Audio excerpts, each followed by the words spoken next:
I'm talking about the kind of diplomacy that's going to end the destruction of your country. Yes, but if you are not strong... Mr. President, with respect, I think it's disrespectful for you to come into the Oval Office and try to litigate this in front of the American media. Right now, you guys are going around and forcing conscripts to the front lines because you have manpower problems. You should be thanking the President for trying to bring an end to this conflict. Have you ever been to Ukraine that you say what problems we have?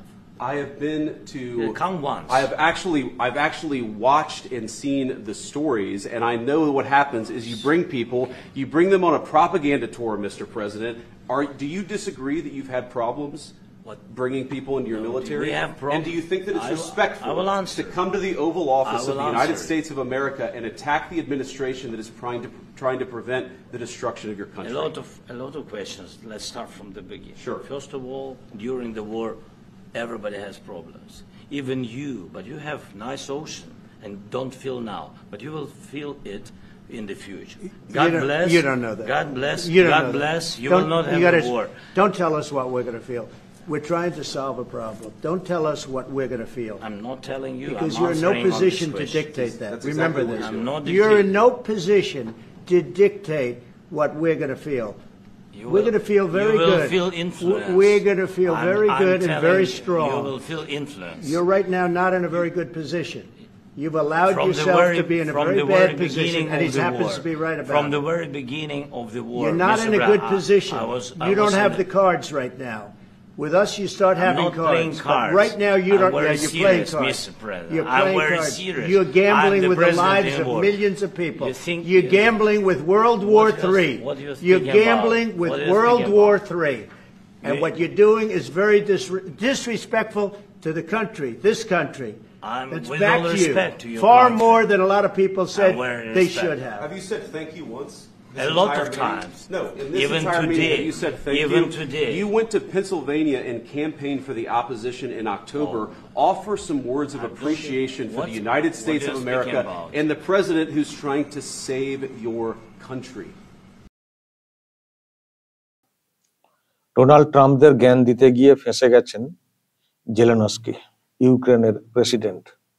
উনি বলতে গেছেন যে যখন এদিক থেকে বলা হচ্ছে যে আপনাদের ওখানে তো নানান সব সমস্যা, তো তখন ইউক্রেনের যিনি প্রেসিডেন্ট জেলেনস্কি উনি বলেন যে যুদ্ধ হলে তো এরকম সমস্যা হবে, আপনারাও ভবিষ্যতে বুঝতে পারবেন। এই যে কথাটা উনি বললেন আপনারাও ভবিষ্যতে বুঝতে পারবেন, ওটা শুনে ডোনাল্ড ট্রাম্প প্রচন্ড রেগে যান।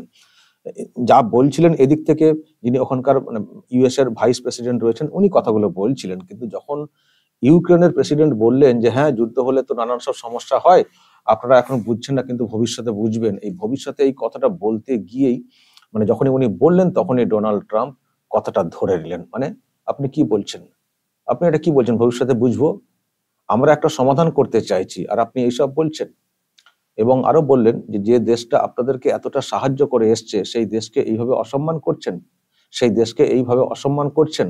এবং এটাও বলেছেন যে যদি আমাদের এই দেশ সাহায্য না করতো আপনারা কতদিন এই যুদ্ধ চালাতে পারতেন, কতটা টিকতে পারতেন। এখানে দর্শক একটা বিষয় ইঙ্গিত আছে যে জো বাইডেন মানে হেল্প করে গেছেন এই ইউক্রেনকে যুদ্ধ চালিয়ে যাওয়ার জন্য, এটা হয়েছে। এবং আরো সব প্রশ্ন তৈরি হয়েছে যে এই ইউক্রেনের যিনি প্রেসিডেন্ট উনি নাকি জো বাইডেনের দলের হয়ে মানে প্রচার, মানে কমলা হ্যারিস তার হয়ে প্রচার, এইসবও সামনে এসছে। তো যাই হোক সেই সব বিষয় তো জানেনই ডোনাল্ড ট্রাম্প যে জো বাইডেন হেল্প করেছেন এই যুদ্ধকে কন্টিনিউ করার জন্য এবং তার জেরে কত কি ক্ষতি হচ্ছে। তো উনি এখন যেটা চাইছেন যে এই যুদ্ধটা থেমে যাক, ইউক্রেন রাশিয়ার যুদ্ধটা থেমে যাক। তো সেই জন্য কথা বলছেন, তো কথা বলে বোঝানোর চেষ্টা করছেন, কিন্তু উনি গরম দেখাচ্ছেন। উনি আবার ঘুরিয়ে জ্ঞান দিচ্ছেন যে আপনারাও বুঝবেন, ঠেলা আপনারাও বুঝবেন। তো এতে একটা বিরাট রাগের কারণ। ইউএস এর মতো একটা দেশ, যে দেশটা উনি বলেছেন যে আমাদের দেশ তো যথেষ্টই ভালো শক্তিশালী রয়েছে, তো তাকে বলা হচ্ছে আপনারাও মানে ভবিষ্যতে বুঝবেন। এর মানেটা কি? এর মানে তার মানে যুদ্ধের কথা কোথাও একটা বলার চেষ্টা হচ্ছে। তো তখন ডোনাল্ড ট্রাম্প আপনারা শুনলেন উনি বললেন আপনি তো মানে লক্ষ লক্ষ মানুষের জীবন নিয়ে ছিনিমিনি খেলছেন, জুয়া খেলছেন। এবং একটা শব্দ উনি কিন্তু বললেন যে তৃতীয় বিশ্বযুদ্ধ মানে world war 3 third world war, এই কথাটা কিন্তু ডোনাল্ড ট্রাম্প এইরকম একটা মানে এইরকম পজিশনে থাকা একজন ব্যক্তি উনি কিন্তু মুখে উচ্চারণ করলেন। থার্ড ওয়ার্ল্ড ওয়ার, তৃতীয় বিশ্বযুদ্ধ, এটা কিন্তু উনি মুখে উচ্চারণ করলেন। তার মানে একজন ইউএস এর প্রেসিডেন্ট বলছেন যে এই মানে এইরকম বিশ্বযুদ্ধ নিয়ে তুমি খেলছো। তার মানে কতটা কতটা মানে ডিপলি এই কথাটা এসছে। মানে ওনারাও কোথাও ভেবেছেন যে যে এটাকে কেন্দ্র করে রাশিয়া ইউক্রেন এটাকে কেন্দ্র করে আরো সব নানা বিশ্বজুড়ে একটা যুদ্ধ, একটা অন্যভাবে একটা ইকুয়েশন তৈরি হবে। তো এটা কিন্তু উনি বলেছেন এবং আপনারা দেখলেন পুরো কড়া ধমকের সুরেই কিন্তু কথাগুলো বলেছেন। উনি একটু মানে একগুঁয়ে আছেন, ইউক্রেনের যিনি প্রেসিডেন্ট উনি একগুঁয়ে আছেন, সামলাতে পারছেন না, দেশের প্রচন্ড ক্ষতি হচ্ছে, সবকিছু পরিকাঠামো নষ্ট হয়ে গেছে অনেকটাই, কিন্তু একগুঁয়ে মনোভাব, রাশিয়ার সঙ্গে উনি লড়ছেন। তো উনি আবার বলেছেন, অনেকে তো বলেছিলেন 3 দিন চলবে না, আমরা তো লড়ে যাচ্ছি। উনি আবার পাল্টা বলেছেন, যখন এদিক থেকে বলা হয়েছে ডোনাল্ড ট্রাম্প যে ইউএসএ ব্যাক না করলে, সাহায্য না করলে কদিন চলতো, 2 সপ্তাহের মধ্যে গুটিয়ে যেত বলেছেন ডোনাল্ড ট্রাম্প। লম্বা একটা হয়েছে তর্ক বিতর্ক। তো তখন আবার উনি বলেছেন যে অনেকেই তো বলেছিলেন, তারপর তো আমরা লড়েছি। মানে একটু একগুঁয়ে আনাড়িপনা টাইপের আছেন এই জেলেনস্কি, ইউক্রেনের প্রেসিডেন্ট। তো তাকে একেবারে সবক শিখিয়ে দিয়েছেন ডোনাল্ড ট্রাম্প যে এইসব জ্ঞান দেবেন না, হ্যাঁ, বসে বসে জ্ঞান দেবেন না, আপনার কথা অনুযায়ী আমরা কি ফিল করবো না করবো সেটা আপনাকে বলতে হবে না, আপনি সেই পজিশনে নেই, আপনি সেই ভালো পজিশন গুড পজিশনে আপনি নেই, আপনি এসব বলতে পারেন না। এসব আমরা চেষ্টা করছি সমস্যার সমাধান করার জন্য, এই আর আপনি দেশকে অসম্মান করছেন। এই দেশ কত আপনাদেরকে হেল্প করেছে, একবার তো কেউ ধন্যবাদ জানালেন না। এটাও বলেছেন এদিক থেকে ভাইস প্রেসিডেন্ট, যে আপনি এই দেশকে প্রেসিডেন্টকে ধন্যবাদ জানিয়েছেন, আপনাদের কিভাবে ব্যাকিং করা হয়েছে, সাহায্য সহযোগিতা করা হয়েছে, আপনি একবারও ধন্যবাদ জানিয়েছেন? যদি উনি বলছেন হ্যাঁ আমি জানিয়েছি। মানে এই নিয়ে একটা বিরাট তর্ক বিতর্ক, দর্শক আমি দেখছি এই ভিডিও সোশ্যাল মিডিয়াতে পুরো ছেয়ে গেছে, যে ইউক্রেনের প্রেসিডেন্টের সঙ্গে মানে কিরকম তর্ক যুদ্ধ, এবং দেশকে একটা দেশ সম্পর্কে, তবে কথাটা খুব লুজটক হয়ে গেছে। মানে ইউক্রেনের প্রেসিডেন্ট ওই কথাটা বলার সাহসটা কি করে ধরেন? মানে মানে একেবারে আনাড়িপনা না হলে কেউ বলেন যে আপনারা একটা সময় ফিল করবেন, তো আপনারাও একটা সময় ফিল করবেন। এই কথাটার মধ্য দিয়েই তো আপনারা অন্য মিন করছেন যে যুদ্ধ, আপনাদেরকে যুদ্ধ করতে হবে, আপনার বিরুদ্ধে যুদ্ধ ঘোষণা হবে। এই যে বিষয়টা, এটা তো ভালোভাবে নিতে পারে না। সঙ্গে সঙ্গে ধরেছেন ডোনাল্ড ট্রাম্প, যখন এই কথাটা এসছে সঙ্গে সঙ্গে ধরেছেন ডোনাল্ড ট্রাম্প, আপনি কি বলছেন, আপনি কি ফিল করবো না করবো, আপনি কে বলার কি ফিল করবো না করবো, হ্যাঁ, আর এরকম পজিশনে রয়েছে। তো সঙ্গে সঙ্গে কথাটা ধরেছেন ডোনাল্ড ট্রাম্প। তো তখন উনি আমতা আমতা করছেন, তো এইসব হয়ে এদিক সেদিক করে বেরিয়ে চলে এসছেন। তো এখন শান্তি বৈঠক, যুদ্ধ বিরতি বিষয়টা আর সে অর্থে এগোয়নি। যদিও এখানে আবার অনেকে অন্য সব ইকুয়েশন খুঁজছেন, খনিজ সম্পদের ব্যাপার স্যাপার নিয়ে ইকুয়েশন খুঁজছেন। ইউক্রেনে নাকি অনেক খনিজ সম্পদ রয়েছে, যেই এলাকায় খনিজ সম্পদ রয়েছে সেটার অনেকটাই নাকি রাশিয়ার দখলে রয়েছে, সেদিকে আমেরিকার নজর রয়েছে বলে যারা যেসব মানে পলিটিক্যাল অ্যানালিসিস যারা করে থাকেন তারা সেসব করছেন।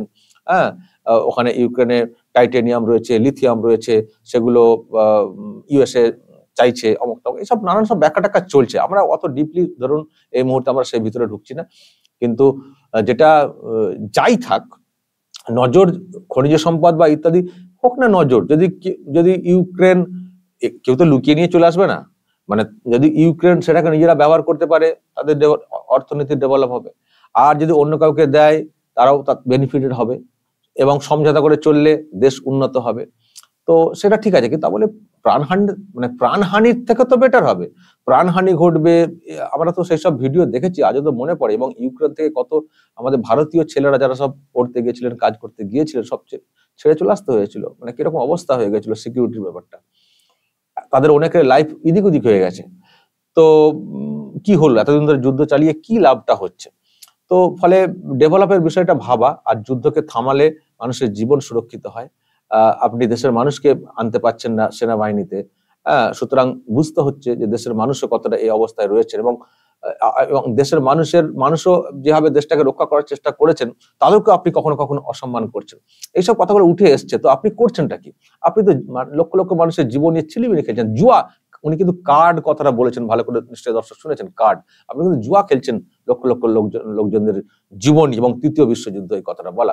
সুতরাং এটা যেটা ডোনাল্ড ট্রাম্পের যেটা বক্তব্য, এবং আগেও দর্শক উনি বলেছেন একবার যে আমি যদি ক্ষমতায় থাকতাম এই যুদ্ধ হতে দিতাম না। জো বাইডেন ছিলেন বলে যুদ্ধটা হয়েছে, ভুল মানে ব্যাপার ছিল, ধারণা, ভুল পরিকল্পনা। আমি থাকলে কিন্তু যুদ্ধটা হতো না, ডোনাল্ড ট্রাম্প কিন্তু বলেছিলেন। যে রাশিয়া ইউক্রেন যুদ্ধটা আমি থাকলে হতো না। তো এখন উনি এসছেন, তো উনি এসে এখন যুদ্ধকে থামানোর চেষ্টা করছেন, যুদ্ধবিরতি করার চেষ্টা করছেন। আপনারা দেখেছেন ওই দিকেও একটা সমাধান করে দিয়েছেন, মানে ইসরায়েল এবং প্যালেস্তাইন, এটাও সেখানেও যুদ্ধবিরতি হয়েছে।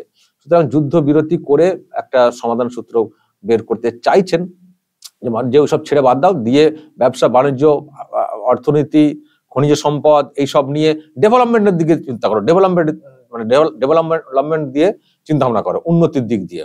সুতরাং এইসব নেগেটিভ চিন্তা ভাবনা না করে যুদ্ধ না করে, যুদ্ধতে কিছু উন্নতি হয় না। তো এটাই বোঝানোর চেষ্টা করেছেন, কিন্তু করলে কি হবে, উনি ভীষণই একগুঁয়ে, ব্যাস উনি বলতে গেছেন এক, তো বলতে গিয়ে ফেসেও গেছেন, ভালো করে ঝেড়েও দিয়েছেন ডোনাল্ড ট্রাম্প। তো এই হচ্ছে দর্শক ব্যাপার। আপনারা জানেন যে এর আগে ইউএসএ তে গিয়েছিলেন আমাদের ভারতের প্রধানমন্ত্রী নরেন্দ্র মোদী। সেই ভিডিও নিশ্চয়ই দর্শক দেখেছেন, কত সুন্দরভাবে সেই চর্চা হয়েছে, আলোচনা হয়েছে। সেই ভিডিও, মানে আজকের এই ভিডিও দেখছেন, আর প্রধানমন্ত্রী যখন গিয়েছিলেন তার সঙ্গে ডোনাল্ড ট্রাম্পের যে ব্যবহার, তার একসঙ্গে বসে বন্ধু বলে কথা বলা, এরকম ব্যবহার। আসলে ভারত সেই রকমই, যেটা মনে করেছে ইউএসএ। ডোনাল্ড ট্রাম্প মনে করে যে ভারত ডেভেলপমেন্ট চায়, শান্তি চায়, এবং ভারতও সেটা বলেও এসেছিল। কেউ কেউ ভারতকে বলার চেষ্টা করে যে ভারত অমকের পক্ষে, বা না, ভারত নাকি ওই কি ব্যালেন্স করছে, এর সঙ্গে সম্পর্ক, ওর সঙ্গে সম্পর্ক, এরকম করে ব্যালেন্স করে চলছে, ইত্যাদি করে চলছে বলে কেউ কেউ বলেন। নরেন্দ্র মোদী বলে এসেছিলেন, আমরা কিন্তু একটা পক্ষে। কি পক্ষে? শান্তির পক্ষে। আমরা শান্তির পক্ষে, আমরা উভয় পক্ষের সঙ্গে কথা বলি, শান্তি বজায় রাখার কথা বলি, যুদ্ধ আমরা চাই না। নরেন্দ্র মোদী কিন্তু বলে এসেছিলেন। নরেন্দ্র মোদী কিন্তু উভয় দেশের সঙ্গে কথাও বলেছেন। এই যে শান্তি চুক্তির ব্যাপারটা হচ্ছে দুই দেশের মধ্যে, সেখানে কিন্তু ভারতের প্রধানমন্ত্রীরও কিন্তু একটা ভূমিকা রয়েছে। উনিও কিন্তু চেষ্টা করেছেন উভয় পক্ষকে একটা আলোচনার একটা কমন জায়গাতে নিয়ে আসার জন্য। তো ফলে ভারত চাই, ইউএসএও চাইছে শান্তি সুরক্ষিত হোক, সবার সঙ্গে একটা বিজনেস টাই আপ হোক, উভয় দেশের উন্নতি হোক। এটা এখনো পর্যন্ত ডোনাল্ড ট্রাম্পের সেই মতিগতি আমরা দেখতে পাচ্ছি। তো সেই হিসেবে হয়েছে বিষয়টা। তো যে দেশগুলো শান্তি রক্ষাতে, মানে শান্তি রক্ষা করার জন্য এগিয়ে আসতে চাই, তার সঙ্গে ভালো সম্পর্ক রাখতে চাইছেন ডোনাল্ড ট্রাম্প, আর যারা যুদ্ধ করতে চাইছেন সেখানে হস্তক্ষেপ করছেন। তো সেই হস্তক্ষেপটাই করার চেষ্টা হয়েছে, কিন্তু জেলেনস্কি তিনি তো ওই রকম অবস্থায় একগুঁয়ে মনোভাব দেখিয়েছেন। ফলে দেখা যাক দর্শক শেষ পর্যন্ত কি হয়। তবে আমি একটা কথা বলবো, আজকে যেভাবে ইউক্রেনের প্রেসিডেন্টকে ধমক টমক দিলেন ডোনাল্ড ট্রাম্প, আমি শুধু একটা জিনিস ভাবছিলাম, যদি এইরকম একবার দুবার ডেকে একটু ধমক টাইপের দিতেন এই পাশের দেশ বাংলাদেশের যিনি প্রধান উপদেষ্টা রয়েছেন ডক্টর ইউনূসকে, আমার মনে হয় পাশের দেশটা অনেকটা ভালোভাবে চলতো। কারণ এখানে সমস্যা অন্য, এখানে মানে উভয় মানে দুটো দেশের মধ্যে গন্ডগোলের ব্যাপারটা তারা বলতে বলছি না। সে ভারতের সঙ্গে আছে একটা লড়াই, মানে অন্য টাইপের, সে ভারত সামলে নেবে, ভারতের ব্যাপারে না। দেশের অভ্যন্তরে যে লড়াইটা, দেশের অভ্যন্তরে যে সাম্প্রদায়িক যে অশান্তিটা, সেগুলো দূর করার জন্য যদি একবার ইউনূসকে ডেকে একটু এরকম টাইপের ধমক টমক দিতেন ডোনাল্ড ট্রাম্প, আমার মনে হয় অনেকটা কাজের হতো। এই যে একটা মানুষ এখনো বিনা বিচারে জেলবন্দী হয়ে রয়েছেন, চিন্ময় প্রভু, তিনি কিন্তু এখনো বের হতে পারেননি। এবং ডোনাল্ড ট্রাম্প নির্বাচনের আগে বলেও ছিলেন যে বিশ্বজুড়ে সনাতনীদের উপরে নির্যাতন হচ্ছে, আমি থাকলে এটা হতো না, আমি ক্ষমতায় এলে আমি এই দিকগুলো দেখবো। তো সেই জায়গা থেকে উনি ক্ষমতায় আসার পরে অনেকগুলো দিন চলে গেছে, ওনার ক্ষমতায় আসা নিয়ে অনেকেই সনাতনীরা বিশেষ করে তারা কিন্তু প্রার্থনা করেছেন। তো সেই জায়গা থেকে উনি যদি ডিরেক্টলি নিজে একটু হস্তক্ষেপ করতেন ক্ষমতায় এসে, মনে হয় অনেকটাই শুধরে যেতে পারতেন। কারণ যে ধমক টমক দিলেন জেলেনস্কিকে, সেই যদিও জেলেনস্কি উনি তো হচ্ছেন একটু একগুঁয়ে অন্য টাইপের লোক, তবুও সিধে হয়ে যাবেন, সিধে হতেই হবে, নাহলে ডোনাল্ড ট্রাম্প তো ছাড়বেন না। তো এই ডক্টর ইউনূসকে যদি একটু দিতেন কিছু কেমন একটু কড়া ডোজ, আমার মনে হয় ভালো হতো। তবে ওই যে উনি আবার ভরসা রেখেছেন ভারতের প্রধানমন্ত্রীর উপরে, মানে উনি তার ইউক্রেনের প্রেসিডেন্ট না, ওরকম একগুঁয়ে। ভারতের যিনি প্রধানমন্ত্রী রয়েছেন নরেন্দ্র মোদী, উনি অনেক বেশি আস্থাশীল, ওনার উপরে ভরসা করা যায়। তো ওনার উপরেই ছেড়ে দিয়েছেন ডোনাল্ড ট্রাম্প যে বাংলাদেশের বিষয়ে উনি যা করার করবেন। তো দেখা যাক উনি কি করেন, এখনো সময় নিচ্ছেন। তো কিভাবে কি ছলে বলে কৌশলে কি করতে পারেন নরেন্দ্র মোদী বাংলাদেশের শান্তি সুরক্ষার জন্য, তো সেটা তো আমরা আস্তে আস্তে বুঝবো। তবে যে দৃশ্য মানে এটা দেখছি আর কি, এই দৃশ্য দেখে কোথাও কোথাও মনে হচ্ছে যে নরেন্দ্র মোদী পাশের দেশ, তো পাশের দেশ হলে সহজে ডিরেক্টলি বেশি কিছু করাও যায় না, বেশি কিছু বলাও যায় না, কারণ দু দেশের সীমারেখা যেহেতু পাশাপাশি, মানে পাশাপাশি দেশ, সুতরাং সেক্ষেত্রে থার্ড একটা কান্ট্রি, দূরের কান্ট্রি এবং এরকম প্রভাবশালী একটা কান্ট্রি যদি তাদের তরফ থেকে কিছু একটা বলা হতো, তাহলে আমার মনে হয় সেটা অনেক বেশি সুবিধাজনক হতো। নরেন্দ্র মোদীর ওপরে পুরোপুরি ছেড়ে না দিয়ে নরেন্দ্র মোদীর উপরে ছেড়ে দেওয়া হয়েছে, সেটা নরেন্দ্র মোদীর গুরুত্ব মানে প্রমাণ পেয়েছে, সেটা বোঝা যাচ্ছে। কিন্তু আমার মনে হয় ডোনাল্ড ট্রাম্প যদি একটু ডেকে দিতেন খানিকটা ধমক, সেটা মনে হয় অনেকটা বেশি কার্যকরী হতো। আর যদি সত্যি ধমক দিতেন ডোনাল্ড ট্রাম্প এইভাবে, আমি জানি না ডক্টর ইউনূসের হালটা সেই সময়ে মানে কি দাঁড়াতো, তার চোখ মুখের ছবিটা কি দাঁড়াতো। দর্শক বলবেন, যদি এই নিয়ে আপনাদের কিছু বলার থাকে অবশ্যই বলবেন, কমেন্ট বক্সে নজর রাখবেন আরামবাগ টিভিতে।